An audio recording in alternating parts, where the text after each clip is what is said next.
Good day to you. I know I already recorded earlier today. I recorded the video about the Superman film, the one that came out in June.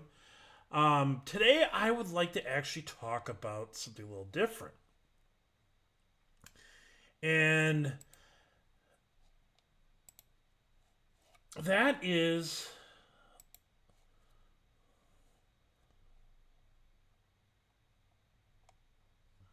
the move.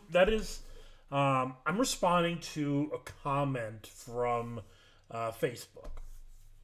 So I got into this discussion with somebody, and so the post was kind of like talking about Marvel was able through good writing to redeem certain characters. So an example of this was Loki, and then the other one was U.S. Agent,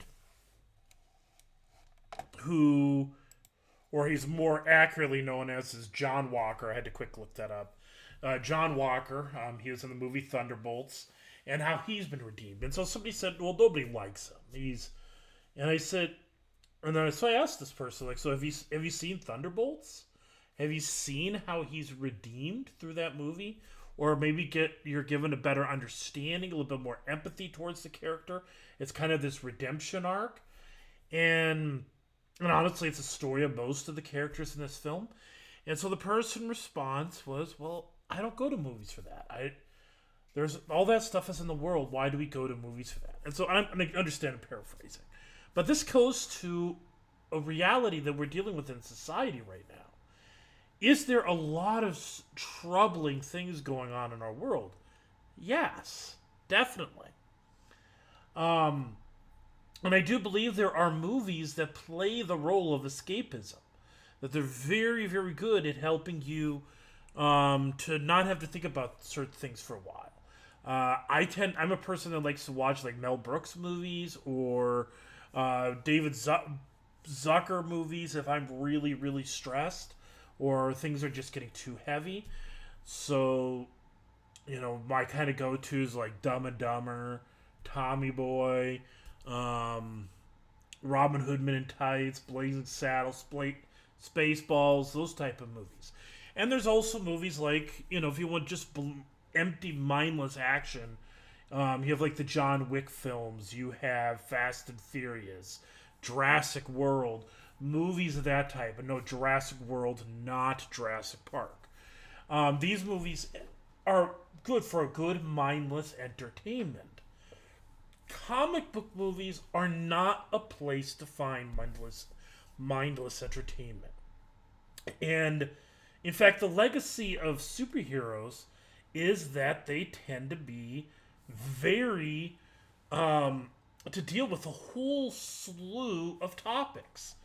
Let's kind of think back to through the history of superheroes. So, the first great superhero character was Superman. Why was Superman created? He was created to encourage people during the days of the Great Depression. He was kind of the creative symbol of this, mild mannered reporter who he grew up on the farm. He moved to the city, which was the story of much of America at the time, and he rises above the circumstances, and it's kind of symbolic of America rising above the circumstances, right? It was feeding into that. Captain America, he was created to encourage soldiers during World War II. There's a reason why there is comics of him knocking out Adolf Hitler.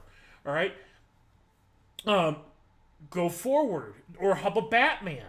Batman was created in the late 30s, and much of his story is him combating organized crime. Why? Because crime was really, really high. I mean, you have to remember the FBI was formed, I believe, in the, what was it, about late 20s, I think, was when the FBI was formed.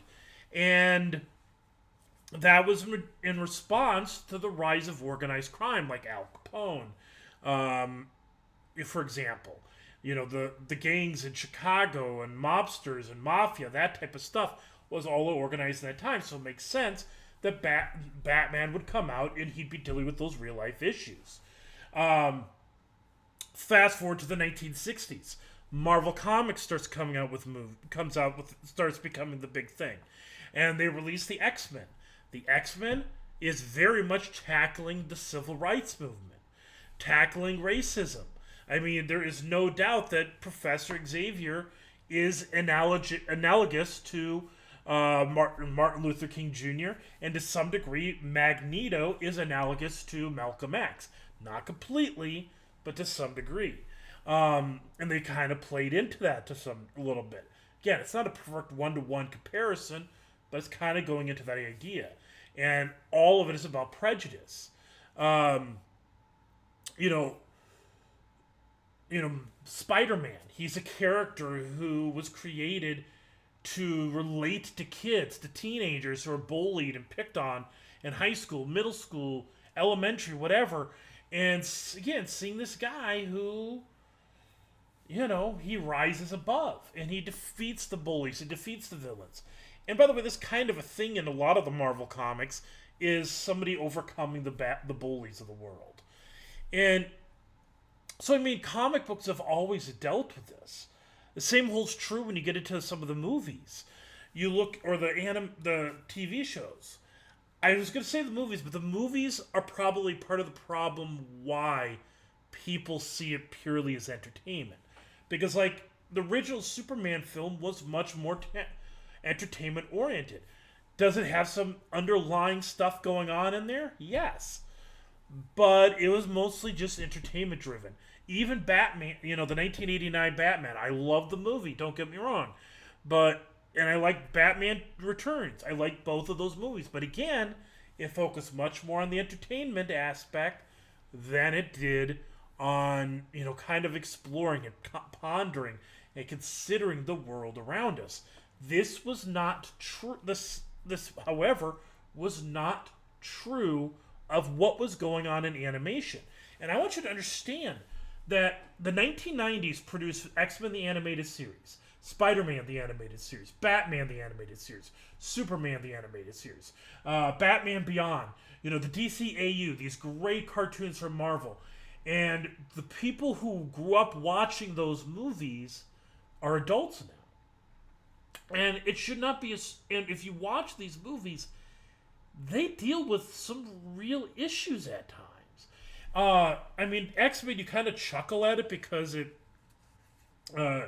was so afraid of violence, especially because it was on Saturday morning. They would never let Wolverine go all out or whatever. But boy, did it do a good job of dealing with prejudice. There was parts and dealing with some complex issues and complex characters. They did decent with it. So did Spider-Man to some degree. But Batman, especially Batman. So talking mental health, you look at the characters in it, and there are some seriously, talk about psychology. There's a book that admittedly I did this via Audible, but there is this book. It's called Batman in Psychology: A Dark and Stormy Night by Travis Langley. It honestly is. This book is very, very much worth reading, or if you have access to Audible, go listen to it. But it is definitely worth a listen or a watch or read or whatever you want to say, because as you see in Batman the Animated Series, there is some seriously complex emotional issues, psychological issues going on with so many of these villains. You have Mr. Freeze dealing with, what happened to him. And by the way, people that get mad about superheroes being emotional, you should actually watch Batman the Animated Series. Batman doesn't make it obvious that he's emotional, but he does get emotion. He consistently shows empathy for people. This is something you see throughout the film, the animated stuff. And so he shows empathy towards Mr. Freeze. He shows empathy towards I mean, the compassion he has towards Baby Doll. I mean, the Baby Doll stories. I mean, that's a heartbreaking story. Uh, Two Face. Again, heartbreak. It's emotional, heavy stuff. The Mad Love episode dealing with the background of Harley Quinn. Again, that is some heavy stuff. There's what's the name of the episode? I can't think of the episode, but there's an episode um, where there's a dream, and the dream is that Batgirl dies, and it causes um, Commissioner Gordon to hunt down Batman. And I mean, that again, intense, heavy episode. Uh, and same, some heavy stuff comes up in some of the other things. I mean, we grew up on this stuff, and you look at some of the animated things, or another one going Justice League. I think it was, I can't remember if it was Justice League or Justice League Unlimited, but there's an episode that's just called Epilogue, and there's this scene where it's Batman and Ace, and that whole scene with Ace, it's again heartbreaking. It's emotional stuff, and I mean, this is a consistent theme that you see in the comics. And so, why should we expect more emotional maturity from children's programming than we do from what's given to adults? And the thing is we need to deal with these things. We need to deal with mental health. We need to talk about the things in this world. And there's a way to do it. Marvel, in recent years, Disney, whatever you want to call it, in recent years, there's been some trend in some of their movies to cheap shot political issues. Easy, low hanging. And the thing is, that doesn't really help. But exploring issues that are common to the human race, common to all people, and even things that, it's kind of, when you see it happen, you see the moments, it's, kind of in the eye of the beholder as to what it means. It's for the viewer to figure out what's going on. What does this apply to the world? And maybe the writer had it meant one way, or you're watching, you're thinking of it another way. But that's what good storytelling does. Good storytelling, good filmmaking. This comes to movies, comic books, not a novelization, whatever. It is fiction, fantasy, sci-fi, superheroes. They're all ways to help us explore the world we have. This is the movie Unbreakable. It came out a few years back in, I want to say, like, maybe 2002-ish, somewhere in there. M. Night Shyamalan. It has Samuel L. Jackson, Bruce Willis. The movie is about... this movie is about this character, explores this idea, this concept, that superheroes or comic books are like the paintings in a wall of, the pyramids or whatever. It's another way for us to explore the human story and to consider what is going on. And we do need this. And it discourages me that people foo-foo or, gotta go after these type of movies. With Thunderbolts, so for example, Thunderbolts was a movie that it confronted mental health. And I think it's very, very valuable, because think about your average audience. Your average audience member who's going to be watching, Marvel Comics movies. Do women watch it? Most definitely. But your largest audience is going to be men. And statistically speaking, loneliness, depression, anxiety, suicide, all that is going very, very much amongst men. It's going up amongst women too. But here's the thing, is that men are worse than women are about talking about it. Men don't talk about it. And, I can't help but think of this, there's this episode, how many of you might remember Jeff Foxworthy, Not that he's dead; he's still alive, and I think he still does stuff, some touring. But Jeff Foxworthy, I remember he did this comedy bit for the movie. It was I think it was Totally Committed. I think it was is the album, and there's this little bit where he's talking about, men I think would be willing to hear about marital advice, but you can't just sit down and say, "You got to talk about this." You got to sneak it into the play-by-play game, So that's why he does this whole little thing, like, sneak it into a baseball game. They're like, "There we go, Greg Maddux looking good out there. And by the way, men, your wives need to know that she looks good too." And so then it's a little bit he does, but the thing is there's truth to what he is saying. Is if you say here, hey, are there some men that'll sit down and watch a seminar? Sure. But many men, if you told them, hey, we got to sit down and talk about mental health, we got to talk about depression, we got to talk about, self-medication through drugs and alcohol, we got to talk about that. Does sitting down need to happen? Yeah. But sometimes to get the door open, sometimes it does come through places like a movie. You're sitting and watching a movie, Thunderbolts. You look at John Walker's character sitting there, going through a phone, possibly like mine. I can't get it on my screen here, but anyways, sitting there just going through it, looking through the texts and posts and all that, and just scrolling endlessly. That's what again, that comes up with Elena in that movie.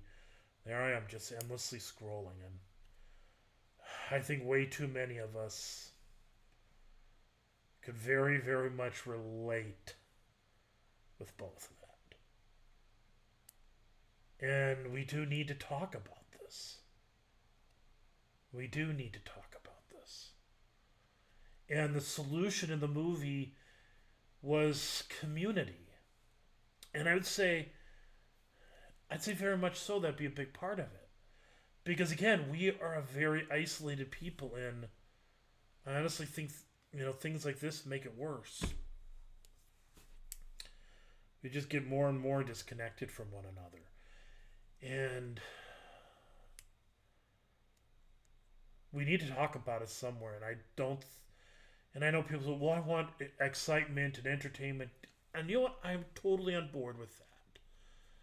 There are movies out there like that. I mean, talking about superhero movies. There are definitely superhero movies that it's just blind entertainment, all right? And there's a place for some of that. But we also need the other ones that make us stop and think about our world. And honestly, I think that's what personally, even though, like I said, there's a place for those blind entertainment ones, I'd say the best ones are the ones that make us think about our world. Captain America Winter Soldier is a great one. I think is the best one the MCU put out. That one is a movie that gets you to think about, what if the America that we serve, that we're part of, what if it's not the America that we wish it to be? What if it's changed and we didn't realize it? And see that, and by the way, what I'm just telling you right now, that's an eye of the beholder type thing. Because that's what is exploring the question you can ask. Well, I know your temptation. Well, yeah, you're probably thinking, yeah, it's gone because of the left. Or somebody might say, no, but I'll bet you they're thinking about the right. And that's just it. It gets you asking. Maybe it's not, maybe it's me. Maybe it's my side. Maybe it's the other side. Maybe it's both sides. But it gets you thinking. The movie Civil War. You had this intense debate between Captain America and Iron Man. And it actually is what they're talking about. It's an important subject. And the thing I loved about the movie Civil War is it's written in a way that makes it so you can't help but think that maybe that both of them are a little bit right in what they're talking about. And that's the thing. in an age where there is no when we lack civil discourse almost altogether, and there's so much hatred, so much anger, so much bitterness, it's good for us to stop and think maybe the person on the other side isn't totally a villain. Maybe we'd start humanizing the people we disagree with, seeing them as the human beings that they are. And from a Christian standpoint, to see them as people that God created. All right? And again, that's one of the better movies. Guardians of the Galaxy. The first Guardians of the Galaxy explores, much like Thunderbolts, explores the need of these people that have been losers and they're isolated. Where do they get strength? We are Groot in one another. The third movie again explores other issues, explores some very heavy issues. And like I said, this is an ongoing theme in film. The movie Logan deals with some very heavy issues. And that's what, again, makes it really good. The best DC stuff was The Dark Knight.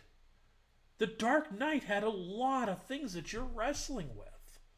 And you're kind of thinking about it. And you think about it's why people have been able to write entire psychology papers or philosophy papers. Concordia Publishing House, which is the publishing house for the Lutheran Church Missouri Synod, they produced a Bible study based upon The Dark Knight. I mean, it's a movie with so much to talk about and to discuss and to explore. That, again, that's what good storytelling does, and we need it because it keeps our mind engaged. It doesn't make, and I know people say, well, I just want to have blind entertainment so I can enjoy it. It's like, honestly, I don't enjoy the blind entertainment movies as much as the ones that are getting me to think about the world in a new way. But the thing is because it's kind of embedded into that entertainment, it's given you in a way that it's not as stressful. It gets you thinking. It gets you like going, I haven't thought about that. We need these conversations. And they're valuable for all of us. Don't run away from something because it might challenge the way you think and you look at the world. Think about it. Rethink it. Take it. Chew on it. Because you know what it does? It makes you a better person. It makes you a better person to this society. Consider it. And for filmmakers, movie makers, television, whatever, for those who are making the entertainment, don't shy away from it. I know none of you would ever watch this, but hypothetically, one of you clicks the wrong thing and you end up here. Don't shy away from it. Keep creating these things. But again, don't go for the cheap shot. Don't go for the cheap shot because it doesn't help. Because it actually distracts from the greater messages. An example of this, I'm going to give you an example of a cheap shot. I was watching the movie Free Guy. I've seen that movie a few times, and I'm actually one that kind of likes it. I know it's definitely got its flaws, but I liked the movie. Towards the end, there's a scene in the movie where Guy is standing up there with I can't think of her name. The female lead. And you wonder, how do you know Guy? Like, well, that's why it's called Free Guy. It's in the title of the movie. But anyways, he's standing there they're standing up front and they're talking to the crowd. And he says, do you have to worry about this? No. Do you have to worry about this? No. Do you have to worry about And then he gets to this line like, do you have to worry about gun violence? And she goes, yes, it's really bad. And I'm like, is there gun violence? Yeah, there is. But given the context, and I realize basically had a little gun rights moment in there. Or there's even another line where it says like, there's even an atheist line in there that they throw in. Kind of, again, a cheap shot. There's a couple cheap lines they throw in that movie. And I know this is not about that movie, but that's an example. Cheap shots. It cheapens the rest of what you're doing. Because I actually think the movie Free Guy, a lot of what it's doing, it's actually creating some good philosophical conversations, good conversations that you could have and discussions that people could create that could go on.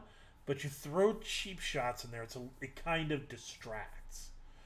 The cheap political shots that Hollywood I'd say honestly, especially in the last 10 years, has kind of accelerated. It takes away from the bigger message. It takes away from that moment to chew on it.